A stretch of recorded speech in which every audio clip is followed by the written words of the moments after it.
আওয়ামী লীগ সরকারের সাবেক মন্ত্রী এমপিদের অঢেল অবৈধ সম্পদ আর দুর্নীতির নানা তথ্য বেরিয়ে আসতে শুরু করেছে। গেল ১৫ বছরে ক্ষমতার অপব্যবহার ও দুর্নীতির মাধ্যমে এরা বিপুল সম্পদ গড়েছেন।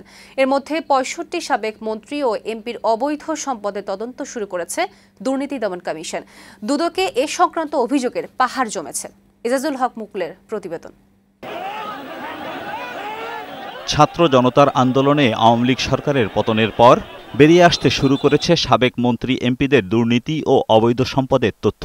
গত ১৫ বছরে নজিরবিহীন দুর্নীতি করে তাদের কারো কারো সম্পদ বেড়েছে ২.৫ লাখ গুণ পর্যন্ত। আয় বৃদ্ধির শীর্ষে থাকা সাবেক মন্ত্রী এমপিদের মধ্যে রয়েছেন টিপু মুনশি, ডাক্তার জাহিদ মালেক, নসরুল হামিদ, দীপু মনি, এনামুর রহমান।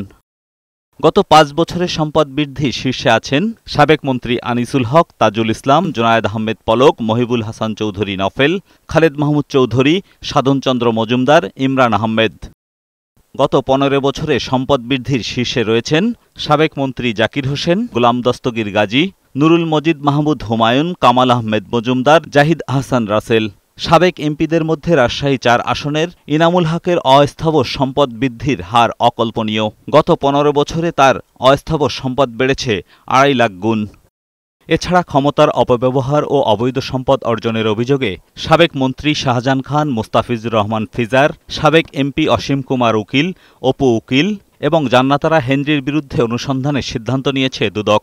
তাদের বিরুদ্ধে অভিযোগ, প্লট বরাদ্দের অনিয়ম, জমি দখল, ক্ষমতার অপব্যবহার করে অঢেল সম্পদের মালিক বনেছেন, দেশের বাইরেও সম্পদ করেছেন।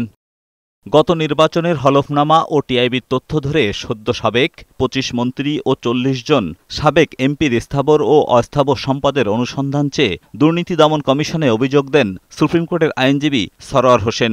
এই অভিযোগের তদন্ত শুরু করেছে দুদক। মন্ত্রী, প্রতিমন্ত্রী এবং এমপি মহোদয়দের নাম আছে, তো বিষয়টি এখনো যাচাই বাছাই চলছে। অনুসন্ধান করার সিদ্ধান্ত হয়তো তার ভিত্তিতে পরবর্তীতে দেওয়া হবে।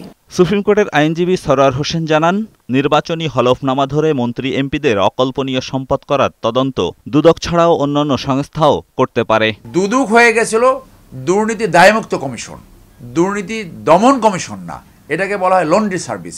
১০,০০০-এর বেশি আবেদন তারা মেরিটস দুর্নীতি থাকা সত্ত্বেও সেইটাকে তারা দায়মুক্তি দিয়েছে, যার জন্য দুদক এই পরিবর্তিত পরিস্থিতিতে তারা জন আকাঙ্ক্ষা বুঝতে পেরেছে এবং তাদের উপরে আওয়ামী লীগের লুটেরা তন্ত্রের কোনো চাপ নাই বলে আমি মনে করি যে তারা এখন কাজ শুরু করেছে। বিগত সরকারের একাধিক মন্ত্রী এমপি থেকে শুরু করে কিছু পুলিশ কর্মকর্তার অবৈধ সম্পদের অনুসন্ধান করছে দুদক।